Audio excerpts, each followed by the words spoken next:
What's up, Ravens fans? Welcome back. Another edition of Ravens Unscripted after the bye week and ahead of a huge matchup against the New England Patriots. It's an all Ravens media couch. They look refreshed after a bye week. Guys, good to be with you. Let's start with 4 downs.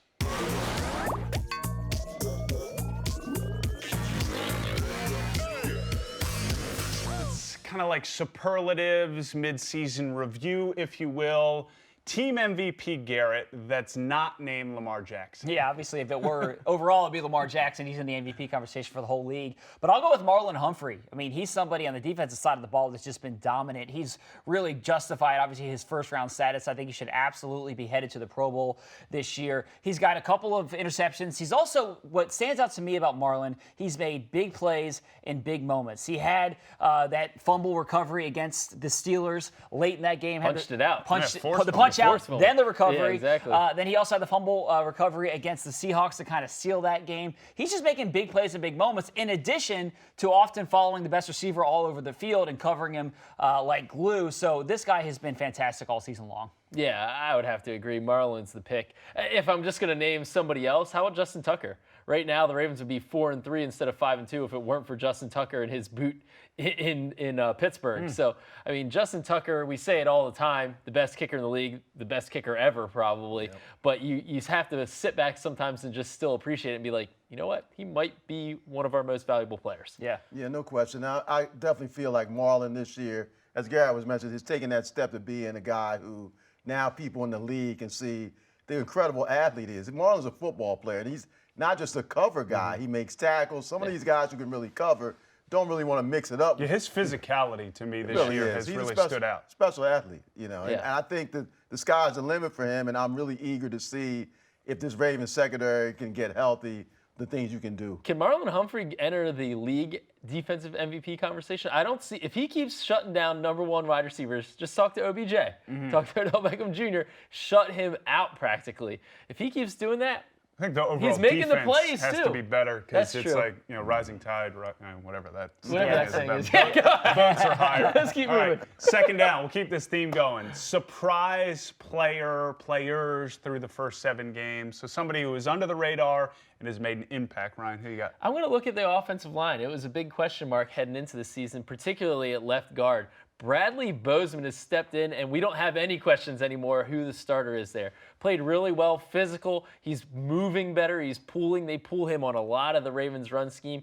The ability for that guard to move is critical in this Ravens run game, which leads the league right now. So I point to Bradley Bozeman and the guy next to him, Matt Skura at center. He playing as one of the top centers in the league right now for a former undrafted guy. I've been very impressed with the interior offensive line. How about the old heads on this team? The guys from that 2012 Super Bowl team, Josh Bynes, who got picked up off the street and has really kind of solidified this defense, particularly in the middle there. And then also Pernell McPhee before he got hurt. I think that's a big loss for this team. But when Pernell got signed, I think the overall sentiment was, we'll see if he's got any juice left in the tank. See if he makes the team. We'll see what he's got. And he ends up being a starter and a really important piece on this defense. So I think those older guys have, and then there's the tone-setting piece. Pernell, in particular, have kind of carried on that tradition of great Ravens defense. Yeah, I love the offensive lines we're talking about, and obviously Bynes. Another guy I think is Chuck Clark. I mean, at the beginning of the season, people were like, Ravens may have the best secondary in the NFL. His name wasn't even brought up. Wearing the mic, I don't think people thought that was going to be something that we were going to see when the season started. So he's a guy, never says anything. The players, his teammates, know how well he knows the defense. They have a lot of confidence in him, and he's going to be a really important piece in the second half of the season. All right, guys, third down, enough Ravens talk. The New England Patriots, a team this organization's very familiar with. Fans obviously are as well. This is a titanic matchup on Sunday night. It's what we all hope for and root for. So initially, Cliff, as you break down this game, whether it be the coaching matchup, you've got 2 of the most experienced guys. What has your attention right now? Well, the fact that, you know, as you mentioned, I think this will tell us even more about where the Ravens stand. We know who the Patriots are, defending Super Bowl champs, undefeated. Who exactly are the Ravens? We saw the potential in Seattle, I think, to what they can be, and they're traveling on the road. Now at home, with the best team in football coming to your house, where are the Ravens? We'll know more about that. And also, I think that, you know, when you talk about playing the Patriots, to me, the Ravens have a formula of being aggressive. I like the fact the way they've played all year, they've been attacking teams. I don't want them to lose that identity now playing the Patriots. I think it's the best way to go to beat them. Yeah, I don't think they're going to lose that identity in this game. I'm interested, really, both sides of the ball. I mean, how does the defense that just lost Pernell McPhee, like we talked about, has had a lot of moving pieces, plug-in parts? How do they fare against Tom Brady in that offense? And on the flip side, the Patriots defense has really been the strength of their team, bar none. Historic level of play for them, especially with turnovers. Can Lamar Jackson still have success against them and protect the football? Garrett, 4th down. We'll let you chew on the Tom Brady topic. The coaches might be watching. So what are the keys to stopping Tom Brady? I mean, obviously he's the best quarterback to ever do it, so really challenging. I think that you got to get interior pass rush against him. I think that if you can disrupt him, which is much, he's going to get the ball out quickly. And that's something that he's done throughout his career. They're so good at it. Whenever they always seem to be at 3rd and 3, and then he finds Julian Edelman in some sort of slant across the middle. They're just masterful at those things. But if you can disrupt the rhythm and the timing, and I look at Brandon Williams and Michael Pierce need to get in his face and get him moving around off his spot. Much easier said than done, but if I could circle one key, I think that would be it. I like running the football, too. Obviously, I think it's going to be interesting to see how Belichick tries to combat Lamar Jackson. But it's not just Lamar. I mean, with Ingram, Gus Edwards, the offensive line, we mentioned how well they're playing. The best way to stop Tom Brady is to keep him on the bench. And if the Ravens can do that, control the football in this game, particularly on the ground, and chew up clock, to me, it really accelerates their chance to win. And also, finish drives with touchdown. The Ravens still, we saw the great Lamar play in Seattle, finishing a drive with a touchdown, but they haven't been quite as good in the red zone as I think they can be. And in this game, even though I love Justin Tucker, I want to see him trot on the field for extra points if he comes on, not field goals. To me, the Patriots are so good at exploiting and finding mismatches. Yeah. To me, the Ravens secondary, especially once they get Jimmy Smith back, hopefully they do this week, it's about how they lock up those wide receivers. Who gets Edelman? That's a big matchup in this game. Sanu is a new player the Patriots just added. Who matches up against them? I think the Ravens James White. Dorsett, exactly. I think that the Ravens now in the secondary, now that they're more healthy, can play that matchup game, especially with Marlon Humphrey, our MVP here. They can play that matchup game with the Patriots, and I think it's going to be tough for Bill Belichick and Tom Brady to find a weakness. Yeah, and it's not going to look the same, fans out there, because Robert Gronkowski isn't shooting down the middle of the field, so this defense will have to adjust. But we're just getting started here. I mean, that was fun, but you know what's better? Schedule talk. And that's coming up next.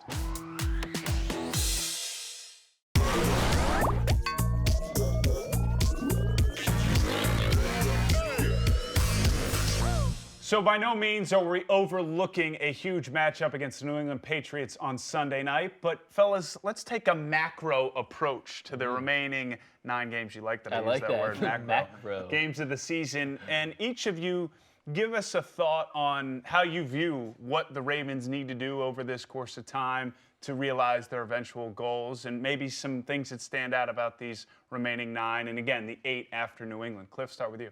Well, yeah, I'm kind of focused on the next 3 home games that the Ravens have: New England, San Francisco, Houston. You're talking about 2 undefeated teams, and Houston with Deshaun Watson, the quarterback, playing to me as well as almost anybody in the league. If the Ravens can win 2 or even sweep those 3 games, it's hard for me to imagine a scenario where they obviously win the AFC North, probably a number 2 seed at worst. I mean, so to me, even though this game coming up with the Patriots, they're underdog at home. If you're a playoff team with aspirations of going to the Super Bowl, that should offend you to me that, hey, this team's coming. I know they're the Patriots. I know they're undefeated, but they're coming into our house. And that's the approach the Ravens should take the rest of the season. If we win out at home, we can do some major things. And even though these teams are good, they're coming to our place. So I'm really interested to see these next 3 home games that they have, how well they do. It could set them up for some huge things. It's funny that you mentioned that. This game against the Patriots actually kind of reminds me of 2012 when the Ravens had an early season game against New England at home. It was right after Torrey Smith's brother died. You remember this game? And they won that game on a Justin Tucker walk-off kick. And it kind of said that team knew it was going to be really good. That's when you knew the Ravens are going to be really good coming off that 2011 AFC Championship and kind of set the stage for the rest of that Super Bowl year. I think this game, kind of to your point of if you win out at home against a team like this, it kind of says that about you. I love the Super Bowl comparison. You're already going there. I don't know that. I think that game's a lot different in the sense that you had the history of that 2011 AFC Championship game, and that in 2012 kind of felt like a little bit of a retribution opportunity, where this is just basically now you got to go up, new team against the best team, the Super Bowl champs, and all that. So. And Garrett, but I like Super Bowl talk. I want to stay with you because I know you and I think, are aligned in this, and there's a stretch here coming up that you feel like is going to dictate really everything. Well, it's a 4-game stretch. There's Bills, 49ers, Texans, and Rams in that 4-game stretch. Those are 4 teams that are certainly looking and hoping to make the playoffs. I think the Ravens got to split those. If you split those games, I still think you're going to be in great position to make the postseason. I don't think you need to go win all those games. They're going to be really difficult games to win. But I think that 4-game stretch is going to decide not just whether the Ravens make the playoffs, because I think this is a team that is going to make the playoffs, that is going to win the AFC North and have a home playoff game. But if you start talking about first-round buys, Cliff's already going there, you're already talking Super Bowl, then you're going to have to make some real headway in those games against teams that are headed to the playoffs as well. So that stretch after Patriots, after Bengals, is going to be critical for this team. And Mink, you got it on the micro. We went macro to start, but you're looking at one game that you think is going to have a large impact on this? I don't think that the AFC North is going to be locked up before Week 16. I think the Ravens could go to Cleveland in that game with a chance to seal the division, but I don't think they're going to have it locked up, and the last 2 games are going to be meaningless for the Ravens in terms of the division. I know that the Cleveland Browns are struggling right now. They're 2-5. They're in 3rd place right now. The Steelers are 3-4. I haven't heard Steelers at all over the course of this discussion. And look, they just won Monday night. I know that Mason Rudolph's under center, but this team looks like a group that doesn't necessarily want to go away. I agree with that. They're the Steelers. I don't think they quite have the horses to be in it at the end. But we'll see. The Steelers are always good. I think the Browns, when you look at their schedule, and I know they played poorly, but you look at their schedule and you look at their talent, and you have to think at some point the Browns are going to turn it around, and Baker Mayfield's going to be playing like the Baker Mayfield of last year. OBJ at some point is going to break out. I just have the tendency to feel that. You look at the strength of schedule remaining for the Ravens versus the Browns. The Ravens go against teams with a combined 36 wins. The Browns, 21. Yeah. Big difference in terms of strength of schedule. So I think it's not out of the realm of possibility that the Browns get hot here in the second half. The Ravens have a tough schedule. It could tighten a little bit. They have a 3-game lead right now, the Ravens do, but it could tighten a little bit. And I just think that you come down to Week 16 in Cleveland, chance for the Ravens to atone for that early season loss against the Browns. I agree with you. I think the Browns are still the team that is going to provide the most competition in that AFC North race. I don't think the Steelers are going to be in that race at the very end of the season. But I still think 9 wins is probably going to be enough to win the division. And so when I look at Week 16, that matchup in Cleveland, I don't know. I just don't think that game is going to mean all that much. I get what you're saying. You think the division is going to be locked up before that game? I don't know if it's going to be 100% locked up, but I think what it could be is it's a stretch, and the Browns would have to win out, beat the Ravens that game, and then win the next week, and then the Ravens would have to lose at home to the Steelers in Week 17. That could be the scenario. I think that game is a chance for the Ravens to seal the division. I think that game will be the scenario. Ravens win in Cleveland, they win the AFC North. Cliff, your final thought on all this. That's why it's a big game. That's a big game. Yeah, and even if it's not for the division, it's going to play into the whole conference season in some form or fashion. That game is going to be important. And the Browns, no matter what they do leading up that game, they have a lot of talent. They've already beaten the Ravens. They cause you problems. It's not going to be a game where the Ravens can just show up. And the Browns, even if they aren't in it, are going to want to spoil what the Ravens have going on. So I feel, yes, that game will be important on some level, whether it's to wrap up the division or to try and get a number 1 or 2 seed. And it's not going to be an easy win to get. I got breaking news. All these games are important. Should be fun to watch. More Unscripted coming up after this.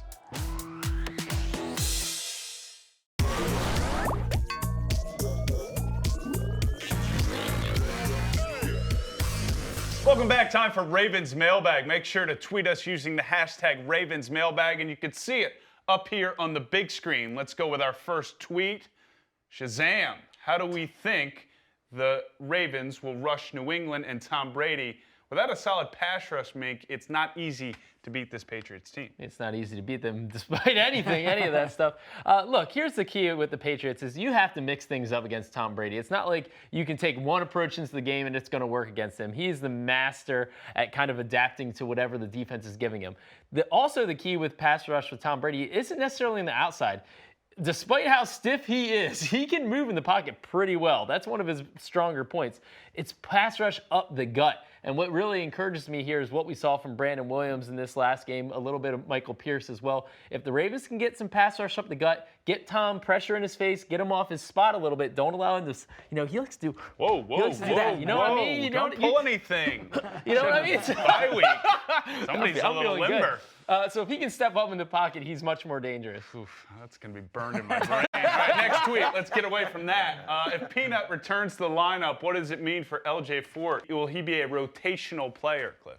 Well, I think Ford and Josh Bynes have played too well to just be, guys that you're not going to see anymore. So you're definitely going to see Ford. But I like Peanut now coming back with Ford. They can have both those guys playing significant roles. And I love Peanut going back to his original spot. Ford has played tremendously well, as has Bonds. But you get Peanut back at the weak side spot. He had 5.5 sacks last year. We know he's a playmaker there. That's the Peanut the Ravens want to see. I think he'll get back to being that player. So having Ford arrive, and having part of the mix, I think makes that whole linebacking core better. All right, final tweet. This one's for Garrett. With Jimmy Smith back, do you still think Marlon will shadow top receivers? Or do you think Wink is fine with whoever lines up in front of Marlon, Jimmy, and Juice Man? That would be Marcus Peters. That's Okay, Juice Man. thank you. In case you're wondering. Still catching up to everybody's nickname Yeah, here. you get the lingo. Look, I think that even though Jimmy Smith is probably going to play this week, it's going to be a bit of an acclimation process for him. I don't expect him to go out there and just say, all right, he's going to play 70 snaps, and whoever comes to your side, that's how it's going to be. Early on, I expect the Ravens to ease him back into action. And I still think that Marlon is, even if Jimmy's healthy now, Marlon right now is playing as the number best one guy. He's the best corner cornerback. on this team. They love this matchup game, especially against the Patriots, who love to find mismatches. Chess match should be fun. Keep these questions coming using the hashtag Ravens Mailbag. Coming up next, though, we stick with the big screen, the best of Lamar through 8 weeks.